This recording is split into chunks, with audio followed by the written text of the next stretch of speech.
The music in the club stopped. Everyone turned to look at her. The lights, flashing pink and blue, froze on her face like a camera flash. It was Emily. The same Emily that people in school once called ugly and trash. The same girl they whispered about because of her brown skin and wide nose. Tonight she was standing on the stage in a glittering red dress, her makeup glowing like she was born from a star. Every jaw in the room dropped. Even the mean girls from high school, sitting at the back with their expensive drinks, gasped. They whispered, "Is that her?"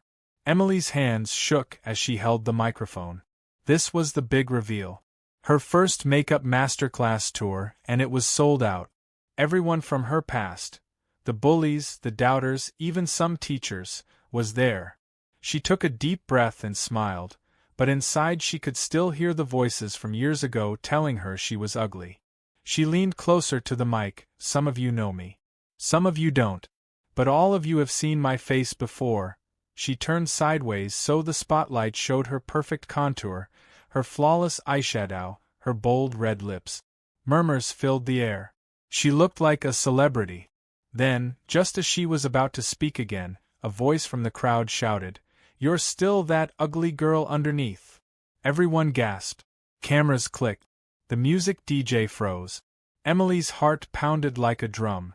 This was supposed to be her night, her victory.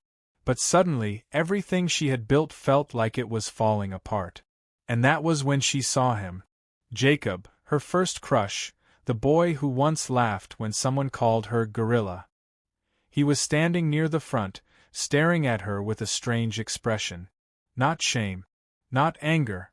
Something else. He began to walk toward the stage. The security guards moved, but she raised her hand. "It's okay," she whispered. But was it really okay? Her entire body trembled. She remembered everything, the hallway insults, the racist jokes, the night she cried in front of her cracked mirror. Jacob climbed the first step of the stage. The crowd whispered louder. Emily's breath caught in her throat. He reached into his pocket. And that's where we'll stop, for now. Because before this shocking night there was a story. A long, painful story about a girl who went from being bullied for her looks and her race to becoming one of the most talented makeup artists in the country. This is that story. Emily wasn't born in a big city.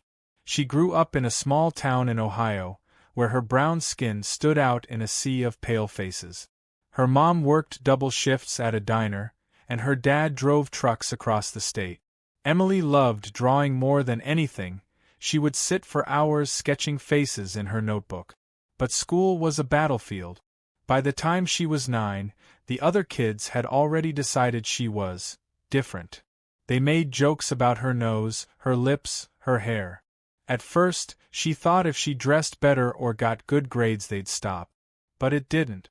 The meanest girls, led by a blonde named Amanda, called her Ugly M every time she walked down the hallway. The teachers noticed but said little.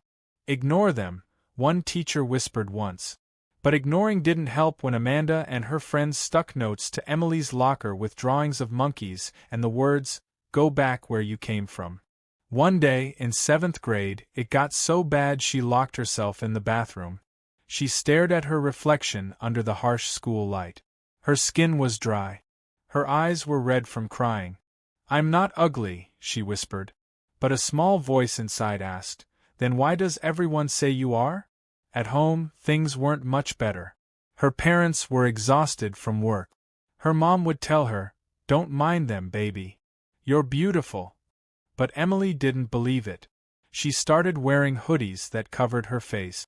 She stopped raising her hand in class. She ate lunch alone. Then came the day that changed everything. It was a rainy afternoon. She was 13. She sat at the back of art class, doodling faces in her sketchbook. She didn't notice the substitute teacher watching her until she felt a tap on her shoulder. "You're very talented," the teacher said softly. "Have you ever thought about makeup?" Emily blinked. "Makeup?" "Yes," the woman said. "Makeup is like painting. But on a living canvas." She handed Emily a small makeup palette from her own bag. "Try it.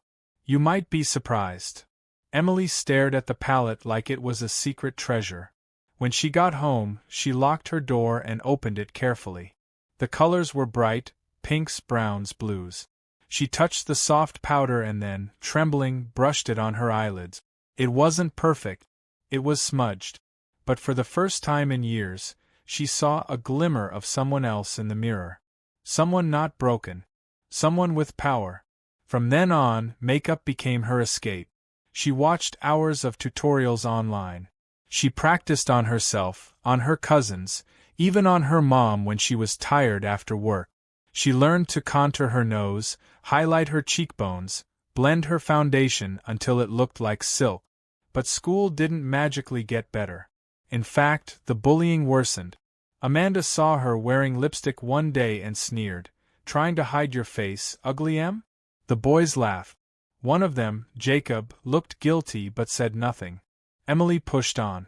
She saved her lunch money to buy cheap makeup brushes. She joined online forums where other makeup lovers encouraged her. For the first time, she had a community. Then came the high point, her first viral video. She was 16 when she filmed herself doing a dramatic before and after transformation. She showed her bare face, then sped up the video to reveal a stunning, glamorous look at the end. She posted it online with shaky hands. Within days, it had hundreds of thousands of views. People commented, "You're amazing. Teach me how. You're so talented." For the first time, strangers were calling her beautiful. But success also brought hate. People wrote cruel comments about her skin color, accusing her of catfishing or lying about her face. Someone even sent her a private message saying she would never be white enough to be truly beautiful. Emily cried but refused to delete the video. She made more. Tutorials, transformations, reviews. Her audience grew. She became a name in the online beauty world. By the time she graduated high school, she had over 500,000 followers. College was her next step. She moved to New York, where diversity was the norm and makeup artistry was a real career. She worked part-time at a beauty counter, doing makeovers for strangers. Her skills got sharper. Her confidence grew. But inside, there was still a wound. She still heard Amanda's voice. She still saw the old comments online. And she still thought about Jacob, who had never apologized. One night, while she was practicing for a big competition, she got an email. Makeup Artist of the Year nominee. She stared at it, stunned. This was it, the big stage. She poured her soul into her final look, blending colors and textures no one had ever dared to mix. When the judges saw it, they gasped. She won. Her face appeared on magazines. She booked interviews. She started her own brand. She toured the country teaching makeup to young girls who felt ugly or invisible. She told them, "You are not broken. You are art." And then came tonight, the night of the master class in her hometown. The night she returned, not as Ugly Em, but as a queen. She had planned every detail. The lights, the music, the outfit. She knew Amanda and the old crowd would be there. She wanted them to see. Not for revenge, but for closure. And at first, it worked. The crowd was amazed. The cameras flashed. She felt powerful. Until that voice shouted from the crowd. Until she saw Jacob walking toward the stage. Until he reached into his pocket. The room seemed to shrink. The lights felt hot. Emily's fingers tightened on the mic. Her heart pounded so hard she thought people could hear it. He pulled something out of his pocket. The crowd gasped again. Emily blinked, her whole life flashing before her. The bathroom mirror. The palette. The first video. The nights she cried herself to sleep. She stepped back. The security guards moved closer. But Jacob lifted his hands, showing what he held. It was a small velvet box. For a heartbeat, Emily didn't understand. Her brain raced with every possible danger. But Jacob opened the box slowly, his fingers trembling. Inside was not a weapon. It was a necklace. A simple gold chain with a tiny heart charm. The crowd gasped, then went silent. Cameras hovered in the air like insects, waiting to capture the next move. Emily's eyes locked on the necklace. She had seen it before. Years ago. She was 13, sitting at a cafeteria table alone. Jacob had given her a crumpled piece of paper with a drawing of a necklace, but he never gave her the real thing. She had thrown the paper away, thinking it was a joke. Now here it was, real and glittering in the stage lights. Jacob's voice cracked. "Emily, I'm sorry. I should have stood up for you back then. I should have said something. I was a coward." He held out the necklace. "I came to make it right." A wave of whispers rolled through the crowd. Some were sighing, some were shocked. Emily's mouth went dry. This was the last thing she expected. Her hands shook. Was this some kind of stunt? A trap? She stared at Jacob's face, searching for mockery. There was none. Just guilt and something like hope. She took a small step forward, her red dress shimmering. She felt the eyes of everyone. Amanda, the old bullies, her fans, her haters, all waiting to see what she would do. Her chest rose and fell. She reached out her hand. Then, the lights went out. Total darkness swallowed the club. A collective gasp rose from the crowd. Someone screamed. The microphone buzzed with static. Emily's heart raced. She could feel Jacob's presence inches away but couldn't see him.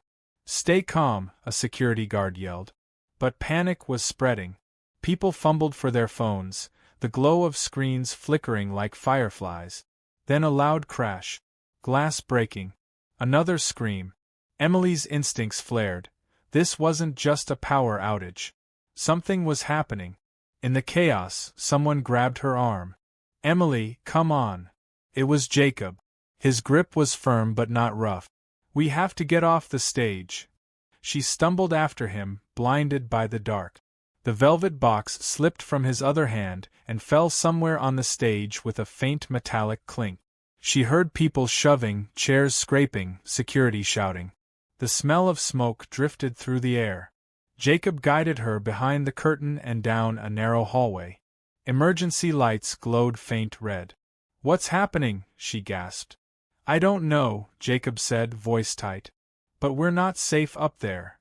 They pushed through a back door into the cool night. The sound of sirens wailed in the distance. Emily's heels clicked on the pavement as they ran toward the parking lot. Her heart was hammering so loud she could barely hear anything else. When they reached a quiet corner behind a dumpster, Jacob finally let go of her arm. They both leaned against the wall, breathing hard. Emily wiped sweat from her forehead. What was that? A power cut. Jacob's jaw was clenched. No. Somebody threw something. I heard glass shatter. Emily's mind raced. Thrown what? He shook his head. I didn't see. But you're not safe. The weight of his words sank in. Not safe. This was supposed to be her triumphant night. Instead, it felt like a nightmare. She imagined Amanda smirking in the dark, imagined one of the old bullies seeking revenge for being humiliated by her success.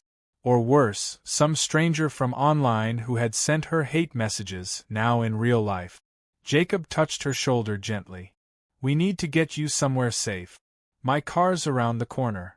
Her body tensed. Memories of the past flashed. Jacob laughing at her pain, Jacob not defending her. Could she trust him now? She took a step back. Why are you even here, Jacob? Why now? His eyes darkened. Because I couldn't live with myself anymore. Because you deserve an apology. Because, he hesitated. Because I still think about you. Emily stared at him, speechless. She had imagined this moment for years, but not like this, not with panic and sirens and darkness. They stood in silence, the cool night air wrapping around them. In the distance, police lights flashed blue and red. Emily hugged herself. She wanted to scream. She wanted to disappear. Then Jacob's phone buzzed. He glanced at the screen and his expression changed. He stepped closer. Emily, we need to go. Now. What is it? Someone posted your location online. People are already on their way. Emily's stomach dropped. Who? I don't know. But we can't stay here. She hesitated. She could run back into the club, but that was chaos. She could call the police, but they were already coming. She could go with Jacob, but trust was still a fragile thing. Finally she nodded. Okay. Let's go. They ran to his car, a dark blue sedan parked under a flickering streetlight. He opened the passenger door for her. She slid in, heart pounding. As he started the engine, she glanced back at the club. Smoke curled from a broken window. People milled around in confusion. Police cars pulled up with flashing lights. Jacob drove fast but careful, weaving through side street. Emily gripped the seat, breathing hard. Where are we going? She asked. My place. It's safe. Her eyebrows rose. Your place. It's nearby. Just for a minute until we figure this out. She stared out the window. The city lights blurred past. She remembered being 17 and dreaming of escaping this town. Now she was back, trapped in a moving car with the boy who once broke her heart. She turned to him. You know, this feels like a movie. He gave a small, humorless laugh. Yeah. A bad one. They drove in silence for a while. Emily's phone buzzed with notifications. Tweets, messages, alerts. People were already posting videos of the blackout, of Jacob on stage, of her face in shock. Some were calling it a stunt. Others were saying she deserved it. Hate and love, all mixed together. Jacob's jaw tightened as he glanced at her screen. Don't look at that right now. She locked her phone. I can't escape it. He nodded but said nothing. Finally they pulled into the driveway of a small brick house. Jacob parked and turned off the engine. We're here. Emily looked at the house. It was neat, with a little porch light glowing warm. This is your place? Yeah. Rented. Come on. He led her inside. The air smelled like coffee and laundry detergent. It was modest but cozy. Books on a shelf, a guitar leaning against a wall, photos of mountains on the fridge. He motioned to the couch. Sit. I'll get you some water.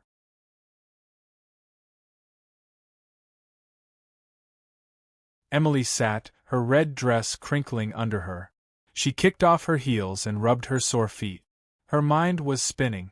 Her triumphant night had turned into hiding in Jacob's living room. He returned with 2 glasses of water. She sipped slowly. Thanks. They sat in silence for a moment, the hum of the fridge the only sound. Finally Emily spoke. You were going to give me that necklace. Jacob nodded. Yeah. Why? He took a deep breath. Because I wanted to give you what I should have given you years ago, respect. Recognition. Something beautiful. I was too scared back then. My friends, they were cruel. I laughed along because I didn't want to be next. But I hated myself every day for it. Emily looked down at her hands. Do you know what it was like for me? His voice cracked. I can guess. And I'm sorry. She stared at him for a long moment. His face was older now, sharper, but his eyes were still the same. Maybe he really meant it. Maybe people could change. She opened her mouth to say something, but then her phone buzzed again. A message popped up from an unknown number. She read it and her blood ran cold. It said, You think makeup can hide who you are. It won't. I'm coming. Emily's hands shook. Jacob saw her face pale. What is it? She turned the screen toward him. He read the message and his jaw tightened. Okay. This just got serious. Who is it? She whispered. I don't know. But they know where you are. Emily's heart pounded. She jumped up from the couch. I shouldn't have come here. Jacob stood too. No.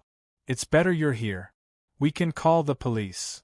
They won't come fast enough, she said, pacing. You don't understand. I've had stalkers online before. But this feels different. Jacob stepped closer, lowering his voice. Listen to me.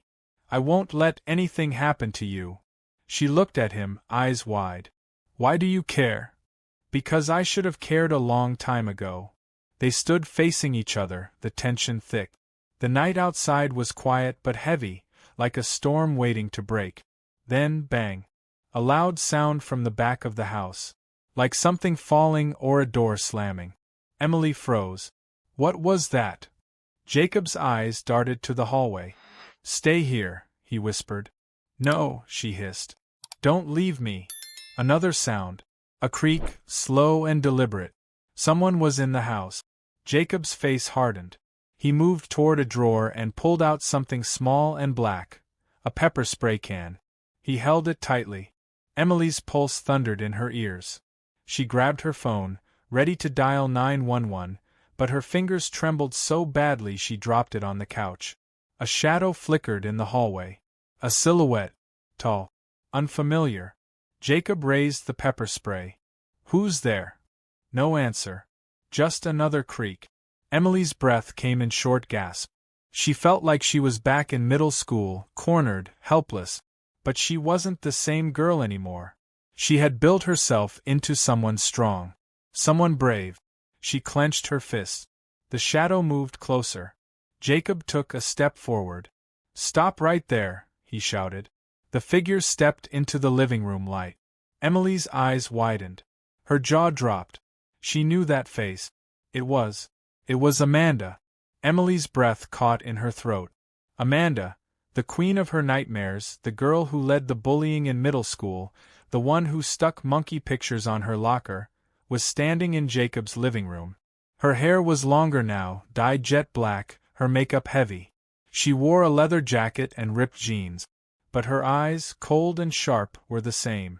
Amanda gave a slow, crooked smile. Wow.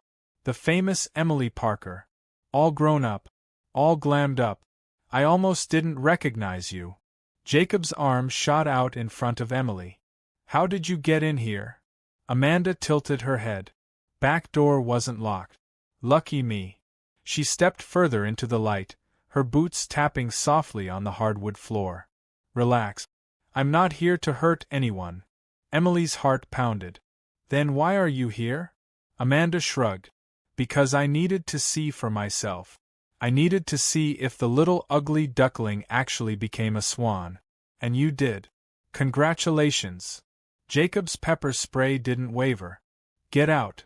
Amanda laughed, low and bitter. Easy, hero. I'm not your enemy. Not anymore. Emily finally found her voice. You sent me that message, didn't you? Amanda raised an eyebrow. Message? What message? Emily held up her phone. The one that said, I'm coming. Amanda blinked, genuinely confused. I didn't send you anything. Jacob narrowed his eyes. If you didn't send it, how did you know she was here? Amanda smirked. Because everyone knows she's here. It's all over Twitter and TikTok. People are posting videos of the blackout. They're speculating where she went. I guessed you'd be at your old crush's place. Her gaze flicked to Jacob.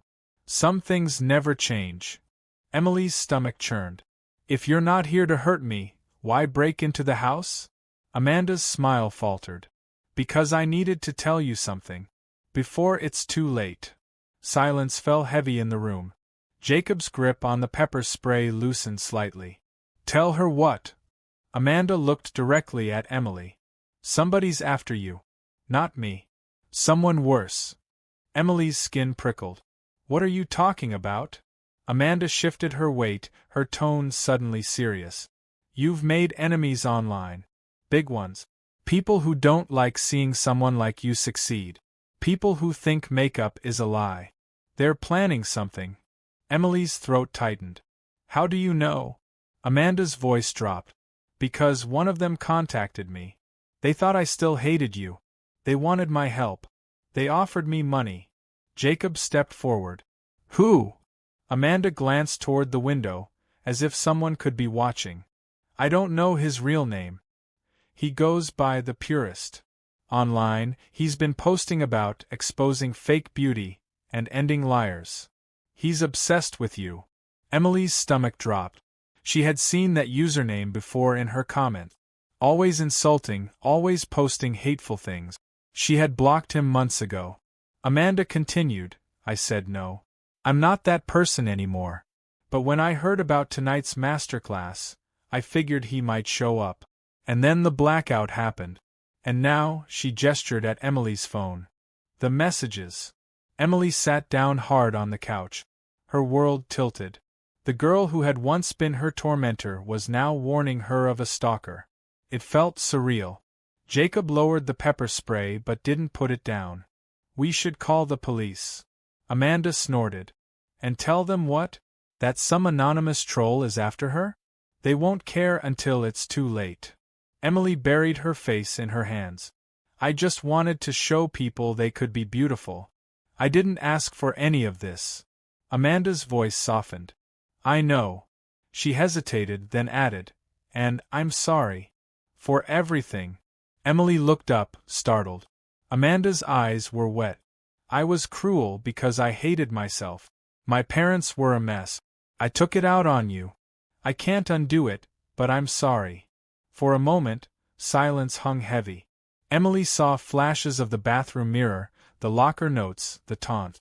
She wanted to scream at Amanda, to tell her sorry wasn't enough. But she also saw something she hadn't seen before: fear. Amanda was scared too. Jacob broke the silence. "We need a plan." Amanda nodded. "He's not going to stop. The blackout at the club was just the start. He'll come for her again." Emily's hands trembled. "What do we do?" Jacob's jaw tightened. "We protect you. We don't go online. We stay hidden. And we call someone who can help." "Who?" Emily asked. He hesitated. "My brother. He's a cop." Amanda raised an eyebrow. "You think a cop can stop a cyberstalker?" Jacob shot her a look. "He's better than nothing." Emily leaned back on the couch, staring at the ceiling. Her head felt heavy. Just hours ago, she was on stage, triumphant. Now she was hiding in a living room with her old bully and her old crush, plotting how to survive. Jacob pulled out his phone and stepped into the hallway to call his brother. Amanda sat on the arm of the couch, tapping her nails nervously. Emily finally said, "Why are you really here, Amanda? You could have just messaged me." Amanda looked at her, eyes sad. "Because I needed you to see my face. To know I'm serious. And because, maybe I wanted to see if you'd forgive me." Emily said nothing. Forgiveness was a heavy word. But the sincerity in Amanda's eyes cracked something inside her. Jacob returned, phone in hand. "He's on his way. Said he'll bring a partner." Amanda stood. "Good. We'll need it." Then, a sharp knock on the door. All three of them froze. Jacob glanced at the clock. "It's too soon. My brother couldn't be here yet." Another knock, louder. Emily's heart pounded. "Who is it?" No answer.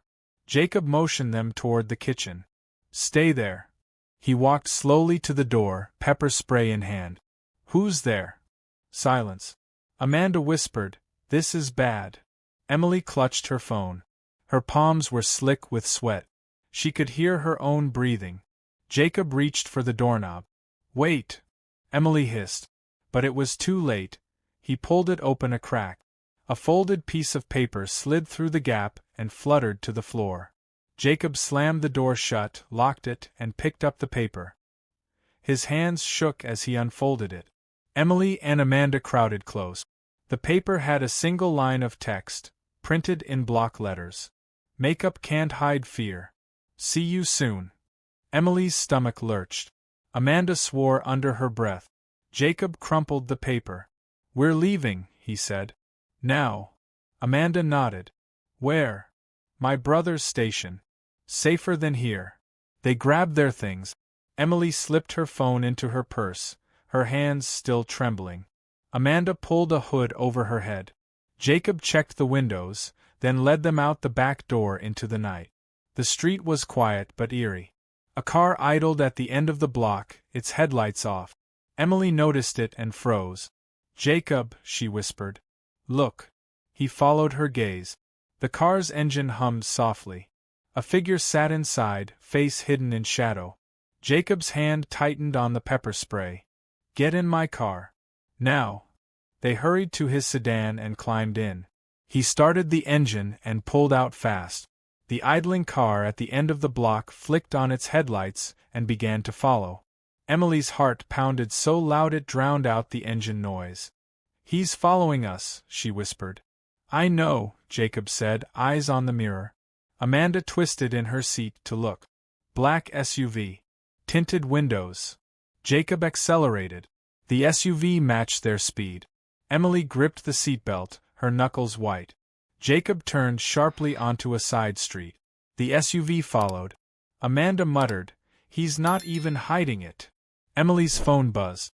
A new message. "Running won't help." She showed it to Jacob. He swore under his breath. They sped through another intersection, tires squealing. Jacob's hands were steady on the wheel, but his eyes were sharp, scanning for an escape. Amanda's voice was tight. "We need to lose him." Jacob nodded. "Hold on." He cut down an alley, then another, trying to shake the SUV. For a moment they thought they lost it. No headlights behind them. Emily exhaled. "Did we?" Then the SUV roared out of a side street ahead of them, blocking their path. Jacob slammed on the brakes. The car skidded to a stop inches from the SUV's bumper. Everything went still. The SUV's doors opened. Two figures stepped out. Both wore black hoodies pulled low over their faces. One of them held something long and metallic. Emily couldn't tell if it was a pipe or a weapon. Jacob whispered, "Stay in the car. Lock the doors." Amanda reached for her phone. Calling 911. Emily's hands trembled on the door handle. She felt trapped like an animal. The hooded figures approached slowly, deliberately. One of them tapped the hood of Jacob's car with the metal object, making a dull, threatening sound. Jacob raised his pepper spray, but it looked like a toy against their dark shape. Emily's breath came in shallow gasps. She glanced at Amanda, whose face had gone pale. The figure on the driver's side leaned close to the window. Emily couldn't see his eyes, but she felt his stare like a knife. Then he raised a hand and pressed a note against the glass. Emily read it upside down. It said, "Time's up." And then, the word "Time's up" blurred under the condensation on the glass. Emily's chest tightened as if invisible hands were pressing on it. Jacob's grip on the steering wheel was white-knuckled. Amanda's trembling fingers hovered over her phone's screen. The man on the driver's side tilted his hood back, just enough to reveal a pale grin, teeth glinting in the streetlight. He tapped the metal rod against the window again. Slow, rhythmic, almost like a countdown. The second hooded figure circled to the passenger side where Emily sat. Jacob hissed, "Keep the doors locked. Don't move." His voice was low, almost vibrating. The second figure bent down to Emily's window and pressed his face to the glass. All she could see were shadowed eyes, glints of something wild. Her pulse thundered in her ears. Amanda whispered a frantic prayer. Then Jacob made a decision. "Hold on." He slammed the gear into reverse, hit the gas, and the sedan jolted backward with a screech of tires. The two hooded figures stumbled aside. The one with the metal rod swung it, smashing the side mirror. Glass rained across the pavement. Jacob spun the wheel, then hit the gas forward. The sedan roared past the SUV, grazing its bumper. Emily ducked as something metallic clanged against the trunk. Amanda clutched the dashboard. "Hang on!" Jacob shouted again, steering down a narrow alley. In the rearview mirror, Emily saw the hooded figures scramble back into their SUV. Its headlights flared as it lunged after them. "They're chasing us!" Amanda cried. "I know!" Jacob's jaw was tight, eyes flicking from mirror to road. They zigzagged through the sleeping streets, each turn squealing, each stoplight a potential trap. Emily's heart banged against her ribs. Her phone buzzed again, another message. "No escape." She shoved it back into her bag, hands shaking. "We can't outrun them forever." Jacob's mind raced. "There's an old industrial area ahead. If we can get there, maybe we can lose them in the warehouses." Amanda turned to Emily, voice trembling. "If this is about you, maybe you should call your security or something." "I don't have security," Emily whispered. "I never thought I needed it." The SUV's engine roared behind them, getting closer. Its headlights flicked like hungry eyes. Jacob swerved onto a service road lined with abandoned factories. Rusted fences and graffiti blurred past. They reached a dead end, a chain-link gate, locked with a heavy padlock. "Jacob!" Emily cried.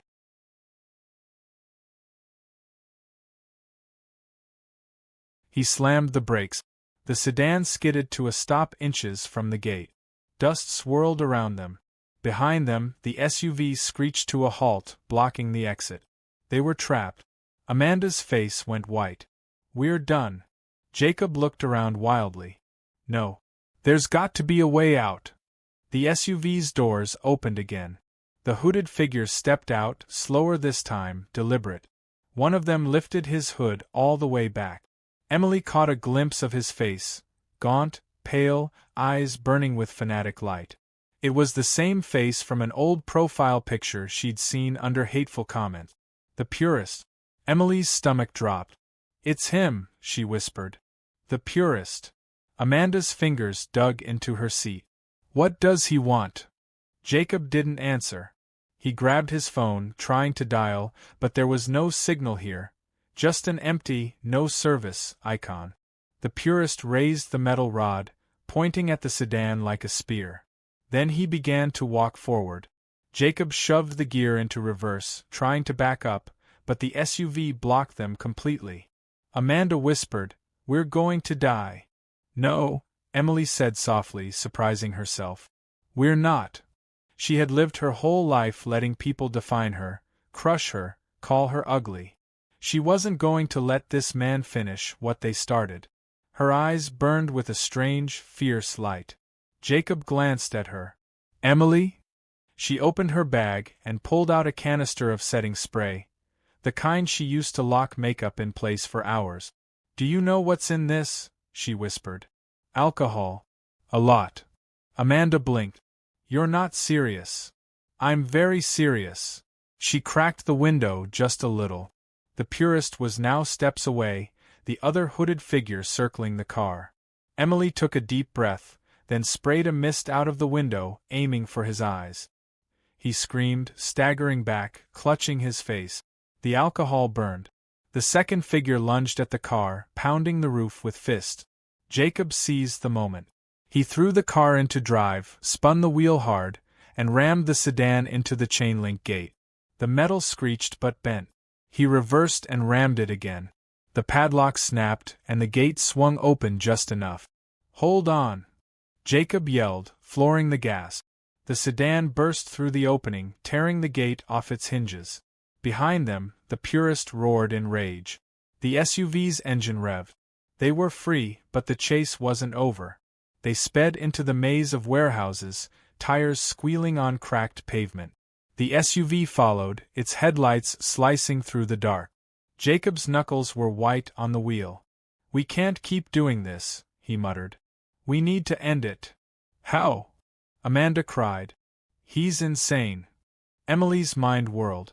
She remembered the old layout of this area, from when she was a kid. Her dad used to drive through here. "Turn left. There's a canal." Jacob obeyed. They skidded onto a road running along a black canal glinting under moonlight. The SUV stayed close behind. Amanda's eyes darted around. "We're boxed in." Emily's pulse pounded. "Then we make him box himself in." "What?" "Just trust me," she said. "Keep going straight." Jacob gunned the engine.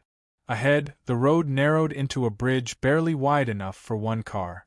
"Emily," he warned. "Do it," she shouted. They shot onto the bridge.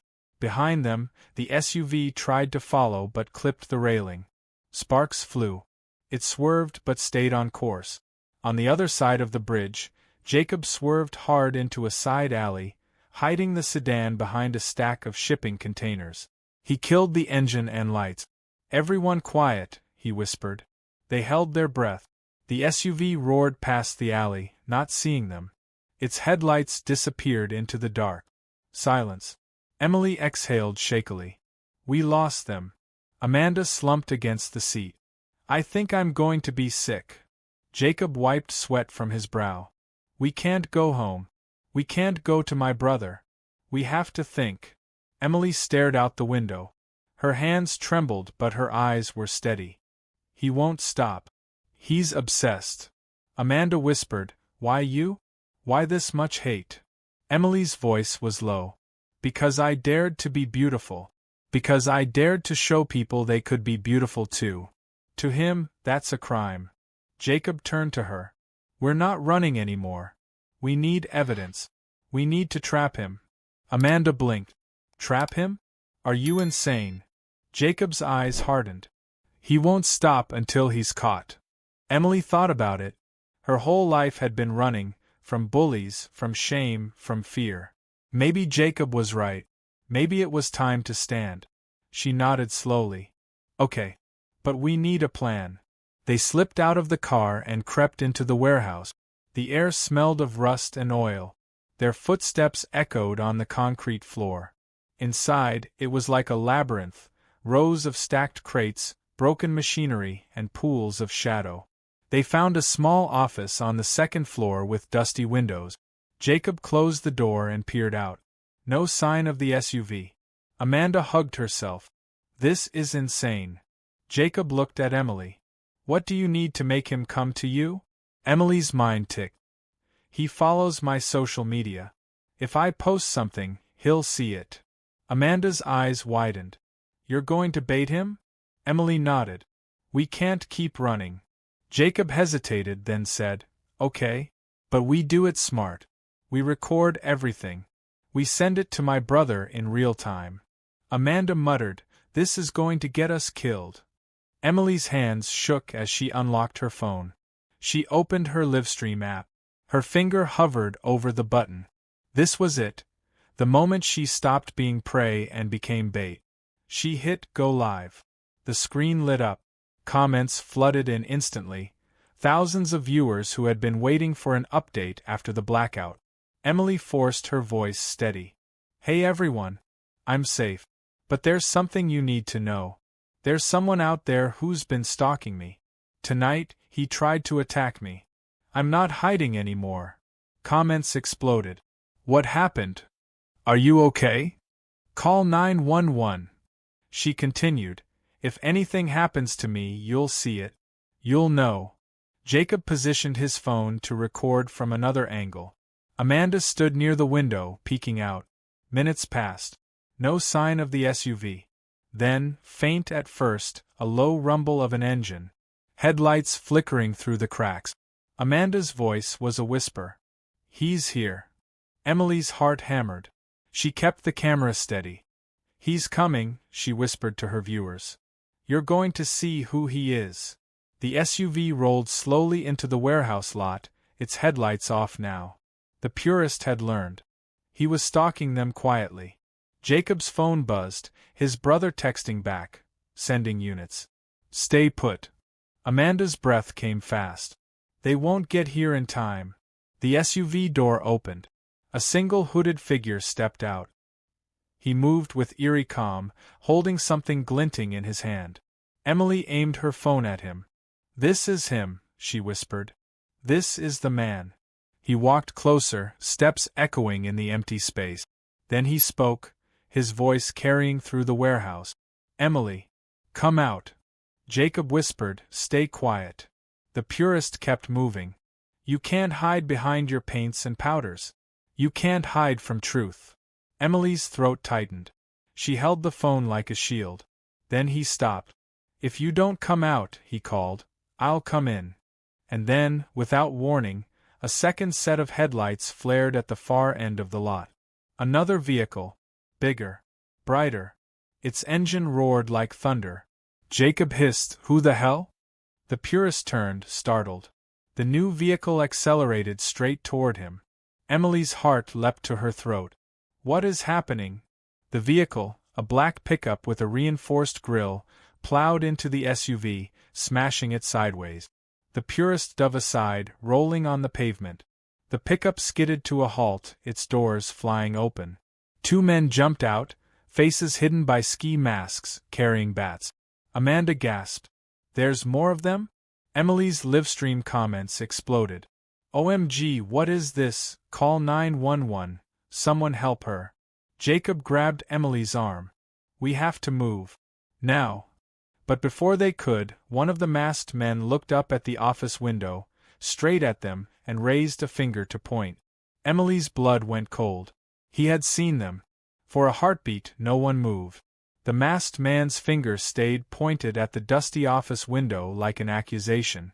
Emily's breath caught in her throat. Amanda clamped a hand over her mouth. Jacob's eyes flicked to the only other exit, a rusty fire door at the back of the office. They saw us, Jacob whispered. We have to move. Now. Below them, the purist scrambled to his feet, clutching his ribs. The black pickup's engine growled as its two masked men advanced with bats, circling him like predators. The SUV sat crooked, one wheel spinning in the air, metal groaning. Emily whispered, "Are they with him or against him?" Amanda hissed, "Does it matter? They're looking at us." Jacob motioned to the fire door. "Come on." They slipped into the back corridor, the smell of old oil and mildew stinging their noses. The corridor opened onto a steel staircase spiraling down into shadow. Each footstep groaned like it might give way. Behind them, a crash echoed, glass shattering. Someone was coming up the stairs to the office. The masked men had split up. Emily's heart thudded. "They're coming after us." Jacob pulled a flashlight from his jacket pocket and switched it on. The beam cut through the dark. "Stay close." They reached the ground floor and ducked behind a stack of crates. Through a gap, Emily could see the warehouse floor. The purist was shouting at the masked men, his voice echoing. "You fools! She's mine! She's mine!" One of the masked men swung his bat at him. The purist dodged, the bat smashing into a crate, splinters flying. The other masked man swung from the other side. The purist roared and pulled something from his coat, a knife glinting under the dim light. Amanda whispered, "This is insane. This is like a horror movie." Emily stared. "Why are they fighting him?" Jacob's brow furrowed. "They're not with him. They're a rival group. Or," his eyes widened, "or they're fans who turned into vigilantes." Amanda shook her head. "What?" Jacob's voice was low. "I've seen it online. People obsessed with influencers. Sometimes they protect, sometimes they attack. These guys might think they're saving you." Emily's stomach turned. "Then why point at us?" Jacob's jaw tightened. "Because they want you to come down." A sound from behind, footsteps creeping along the metal walkway above. Emily looked up. A third masked man had appeared on the catwalk, holding a crowbar. His boots thudded softly as he made his way toward the stairs. "They're everywhere," Amanda whispered, tears brimming. Jacob hissed, "We go out the back." "Now." They crawled low between the crates, moving toward a sliding bay door. The smell of rust and damp cardboard clung to Emily's nose. She clutched her phone, the live stream still running, thousands of viewers flooding the chat. "What is going on? Get out! Police coming!" Emily tilted the phone, catching glimpses of chaos. The purist slashing with his knife, the masked men swinging bats, crates toppling. One masked man caught a blow to the head and went down, writhing. The purist kicked him savagely. Jacob reached the bay door. He tugged at the handle. Locked. He cursed under his breath. Amanda whispered, "We're trapped." Emily's hands shook. "There has to be another way." Jacob spotted a forklift nearby with its keys dangling. "I can ram the door." Amanda's eyes widened. "You can drive that thing?" "I learned on a job," he muttered. He darted to the forklift, climbed in, and turned the key. The engine coughed to life, loud in the cavernous space. The purist's head jerked up. He saw them. Emily's heart leapt. "Jacob!" The purist roared, charging toward them with his knife. Jacob revved the forklift and jammed the lever forward. The metal prongs slammed into the bay door with a crash. The door buckled but didn't break. Amanda screamed. Again. Jacob reversed, slammed forward again. The door screeched, tearing from its tracks. Emily looked back. The purist was almost on them, his knife raised. Amanda grabbed a loose pipe from the ground and swung wildly. The purist dodged but stumbled, rage twisting his face. Jacob shouted, "Go!" The bay door burst open, revealing the night beyond. Cool air rushed in. Amanda and Emily darted through. Jacob yanked the forklift back and leapt off, sprinting after them. They spilled into the loading yard, moonlight glinting off puddles. Beyond the yard, a chain-link fence marked the property line, topped with barbed wire. The black pickup was still parked nearby, engine running, its headlights sweeping. Emily glanced behind. The purist stumbled out of the bay door, blood streaking his forehead. His eyes locked on her like lasers. "Emily," he howled. "You can't escape me." Amanda sobbed, "He's going to kill us." Jacob grabbed Emily's arm. "This way." They darted along the fence, looking for a break. The yard was littered with rusted barrels, fallen pallets, and broken glass. Every sound echoed like a gunshot. The black pickup's engine revved. Its headlights flicked toward them, then away. The masked men were moving too. Emily's phone buzzed, another comment flooding in. "Police en route 2 minutes." Her chest heaved. 2 minutes felt like forever. Then she saw it, a section of fence bent outward, creating a small gap at the bottom. "Here," she hissed. She dropped to her knees, shoving her bag through, then squeezed under the fence. Amanda followed, cutting her arm on a sharp edge. Jacob ducked last. They scrambled into a drainage ditch on the other side, mud sucking at their shoes. Beyond the ditch lay a line of dark trees. Jacob hissed, "Run." They splashed through the ditch and up the embankment. The trees loomed like black spears. Branches whipped at their faces. Their breaths came ragged. Behind them, the purist reached the fence. His face was a mask of fury. He yanked at the chain link, tearing his hands bloody. He screamed, the sound echoing through the industrial park. The black pickup roared. Its headlights swung like searchlights, sweeping the fence line. Emily's heart thundered. "They're going to follow." Jacob pointed deeper into the trees. "Go! Go!" They plunged into the woods. Mud sucked at their shoes, roots tripped them, branches clawed at their arms. Emily's phone light bobbed like a ghost ahead of her. Amanda stumbled, Jacob caught her. For a few minutes, only the sound of their panting and breaking branches. Then, faint behind them, a new sound, dogs barking. Amanda's head whipped around. "Oh no. They brought dogs." Jacob cursed under his breath. "We have to split up." Emily gasped. "No. We can't. If we stay together, they'll catch all of us. If we split, at least one of us gets away." Amanda sobbed. "I don't want to die." Jacob's jaw clenched. "Emily, take Amanda and go that way. I'll lead them off." Emily grabbed his arm. "Jacob, don't." He pulled free. "Go." He turned and crashed off to the left, deliberately making noise. The barking changed direction. Amanda grabbed Emily's hand. "Come on." They ran to the right, pushing through dense underbrush. Emily's lungs burned. Her legs trembled.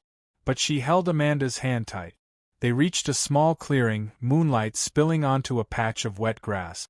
In the center stood a crumbling concrete structure, maybe an old utility shack. Its door hung open, darkness yawning inside. Amanda gasped for breath. "We can hide in there." Emily hesitated, listening. The barking had faded for the moment. No engines, no headlights. Just the chirp of crickets and the rustle of leaves. "Okay," she whispered. "Just for a minute." They slipped into the shack. Inside, the air was damp and smelled of moss. Broken pipes lined the walls. A rusted ladder led down into darkness. Amanda whispered, "What is this place?" Emily shone her phone light down the ladder. It disappeared into black water below. A storm drain, maybe. Amanda hugged herself. "I'm scared." Emily put an arm around her. "Me too. But we're alive." She checked her phone. The live stream was still on. The chat scrolled fast. "Where are you?" "Police closing in." "Stay strong, Emily." Emily whispered, "We just have to hold on a little longer." Then a noise at the door, a twig snapping. Amanda stiffened. "Did you hear that?" Emily killed the phone light. Darkness swallowed them. Footsteps outside, slow and deliberate. Amanda's breathing hitched. "Jacob." No answer. A shadow moved at the doorway, blocking the faint moonlight. A tall silhouette. The figure stepped inside. Heavy boots on concrete. The smell of sweat and metal. Amanda's fingers dug into Emily's arm. Emily's heart hammered so loud she thought it would give them away. The silhouette reached into his coat and pulled something out, metal glinting faintly. He raised it slowly, almost lovingly. Emily realized with a jolt, it wasn't Jacob. It was the purist. He had found them first. Amanda let out a tiny whimper. The purist's head turned toward the sound. His voice was low and ragged. You can't run, Emily. You can only come home.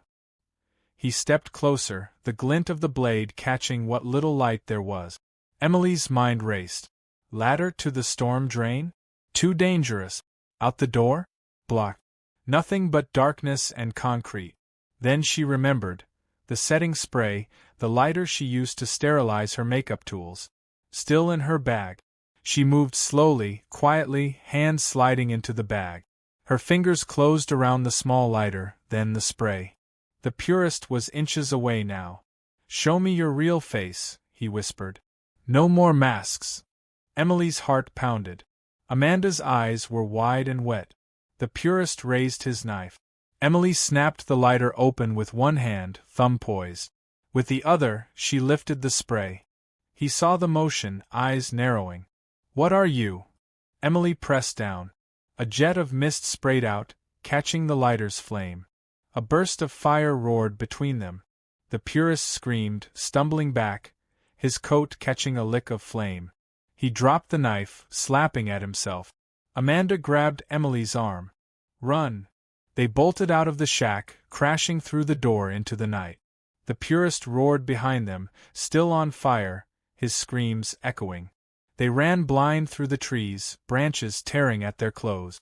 Behind them, the sound of splashing as the purist threw himself into the storm drain to douse the flames.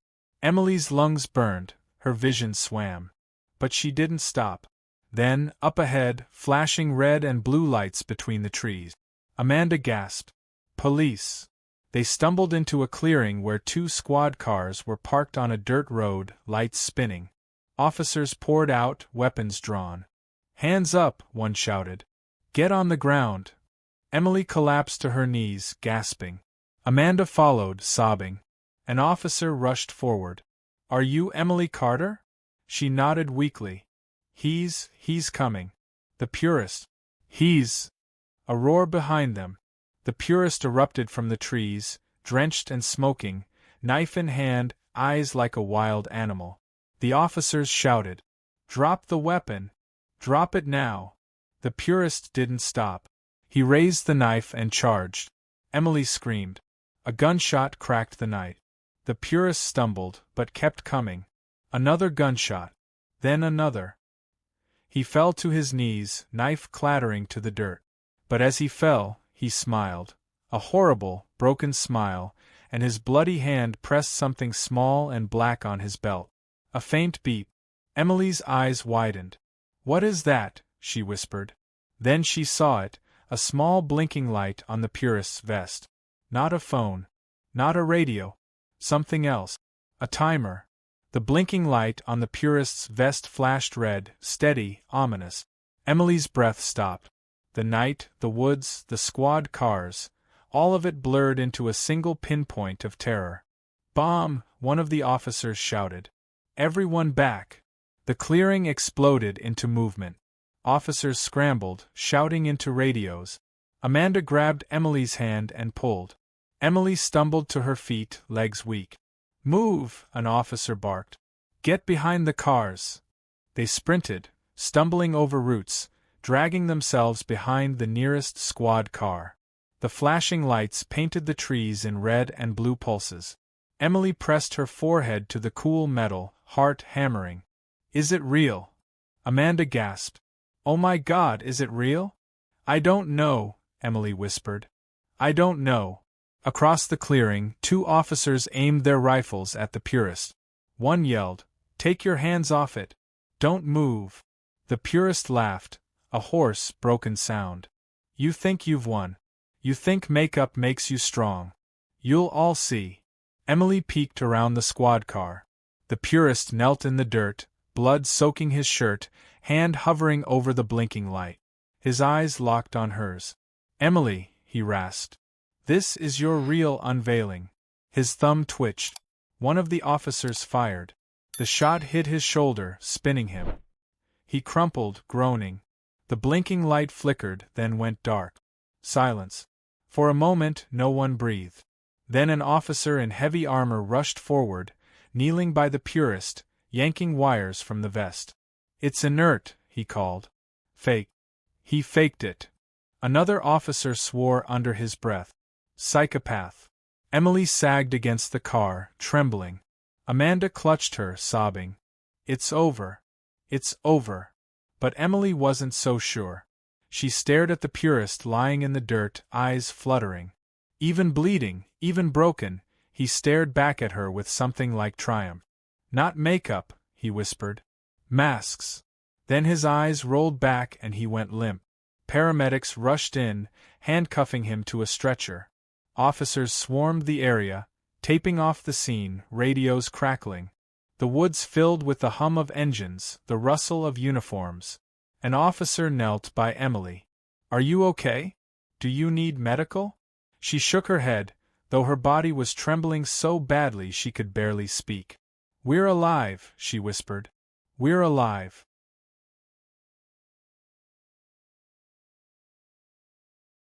Amanda clung to her, crying. Jacob emerged from the trees, mud-smeared and limping, escorted by another officer. When Emily saw him, relief cracked something inside her. She ran to him, throwing her arms around him. "You're alive," she whispered. He winced but hugged her back. "You too."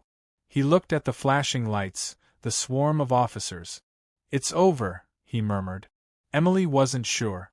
But she nodded. The hospital lights were soft, too soft. Emily sat on a bed in a curtained room while a nurse dabbed antiseptic on a cut on her arm. Amanda slept in a chair in the corner. Jacob sat beside her, ankle bandaged, face pale. Outside, the press had gathered. Emily's livestream had been picked up by every major outlet. "Influencer survives racist stalker," headlines screamed. "Makeup artist fights back." Emily stared at her phone. Thousands of messages from strangers. Some angry, some supportive, some terrified. Her follower count had doubled overnight. Jacob watched her. "How are you holding up?" She put the phone down slowly. "I don't know yet." He hesitated. "You're not alone." Her throat tightened. "I know." She thought of the purist's words. Mask. Not makeup. It had been meant as an insult, but it struck something deeper. Her artistry had begun as armor, a way to hide her pain. But somewhere along the line, it had become her power. Not a mask to hide behind, but a tool to create herself anew. Her fingers trembled. "I don't ever want to go back to who I was before," she whispered. Jacob's eyes softened. "Then don't." A week later, Emily stood in front of a mirror in a studio flooded with sunlight. Her face was bare. No foundation, no contour, no lashes. Just Emily, freckles, scars, shadows, and all. She lifted a brush. Slowly, she began to paint.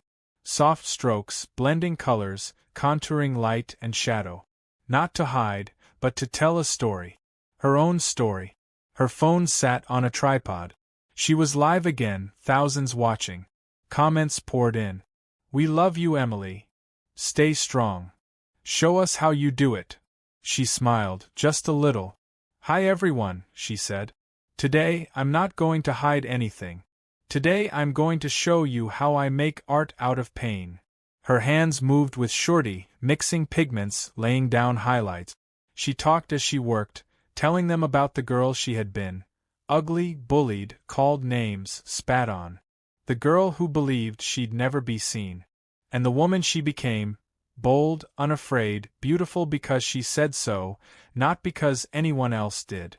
Jacob watched from the doorway, arms folded. Amanda sat on the couch, eyes bright. Emily continued, "Makeup isn't just about beauty. It's about power. About taking back your face. About refusing to let someone else tell you what you are." When she finished, she leaned back. In the mirror stared a woman glowing with color and light. Not a mask, an announcement. Her scars visible, her freckles shining, but now surrounded by gold and crimson strokes like war paint. She smiled at the camera. "I'm still here." Comments exploded. Queen. Icon. Survivor. For the first time, Emily believed them. Later, after the stream ended, Jacob came to stand beside her. "You were incredible," he said softly. She looked at her reflection. "I was just honest." He nodded. "That's what makes you incredible." Amanda joined them, holding 3 mugs of tea. "The purists in custody," she said quietly. "They're charging him with attempted murder, stalking, and hate crimes. He won't be getting out." Emily nodded slowly.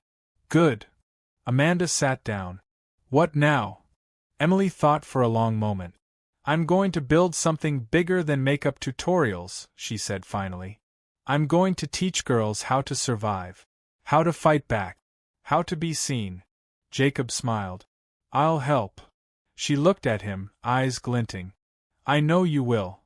That night, Emily walked alone to the edge of the city park. The air smelled of rain and cut grass. The sky glowed with faint stars. She stood under a streetlight, feeling the warmth on her skin. Once, this would have been where she felt small. Invisible. Once, she would have ducked her head, crossed the street, tried not to be noticed. Now she stood straight. A soft breeze lifted her hair. She thought of the girl she had been, of the night in the car, of the warehouse, of fire bursting from her hands. She thought of the people still out there, girls who had been called ugly, who had been spat on, who thought they were alone. She lifted her phone, opened the camera, and took a photo of herself under the streetlight. No makeup. Just her. She posted it with one word: alive. Within seconds, comments poured in. And for the first time in her life, she didn't care what they said. She slipped the phone back into her pocket and walked on, the city stretching out before her, endless and shining. 3 months later, Emily's foundation launched. Workshops for young women, therapy sessions, self-defense classes, and makeup artistry training. Sponsors lined up. Her first tour sold out in hours. On the opening night, she stood backstage in a glittering gown. Her hands trembled, but not from fear. From anticipation. Jacob leaned in. "You ready?" She smiled. "I've been ready my whole life." She stepped onto the stage to thunderous applause. Cameras flashed. Faces of girls like she had once been filled the seats, eyes bright with hope. She spoke into the microphone, her voice steady. "I was an ugly girl. I was a victim. But today I stand here because I learned that beauty is not given, it's taken back. And no one, no matter how much hate they hold, can take that from you." The crowd rose, cheering. Amanda stood at the side, clapping, tears in her eyes. Jacob grinned, hands in his pockets. Emily's heart swelled. This was what she had been running toward all along. Not fame, not followers, but freedom. Power. A way to turn her scars into bridges for others. She finished her speech with a simple line. "And if you ever feel invisible, remember this, there's art inside you no one can erase." The lights dimmed. Music swelled. The crowd roared. Emily smiled, just a little, and stepped into the spotlight. Outside the venue, the city hummed. Police cars patrolled. Journalists waited. Somewhere, locked behind bars, the purist sat alone in a cell, his hatred useless now. Emily didn't think about him anymore. She thought about the girls waiting for her workshop tomorrow.